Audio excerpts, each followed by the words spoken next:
The United States says it'll likely impose sanctions on China if it implements national security laws that would give the mainland much greater control over Hong Kong. Now, this comes as thousands of citizens in that island poured into the streets to protest against the law. Our Seung-jae with more.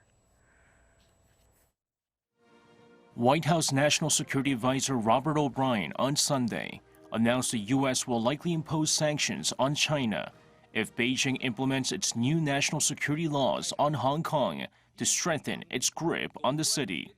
According to O'Brien, the draft legislation represents a takeover of Hong Kong, and as a consequence, U.S. Secretary of State Mike Pompeo would likely be unable to certify that the city maintains a high degree of autonomy.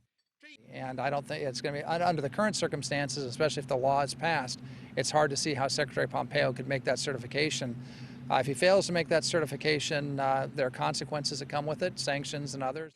This comes as a draft decision was made last Friday on establishing and improving the legal system and enforcement mechanisms for Hong Kong at China's parliament.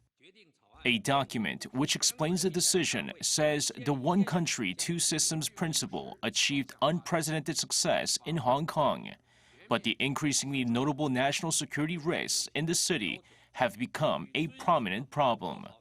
Chinese Foreign Minister Wang Yi on Sunday defended Beijing's move and warned against any foreign interference.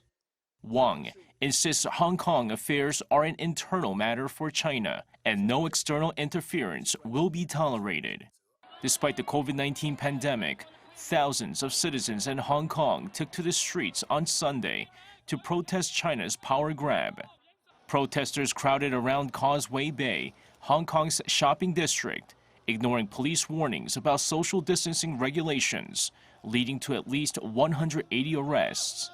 Watchers say Hong Kong's first large-scale protest since the outbreak underscores the depth of many residents' outrage and fear of Beijing's push for the national security law, with many more protests expected in the weeks to come. Seung-jae, Arirang News.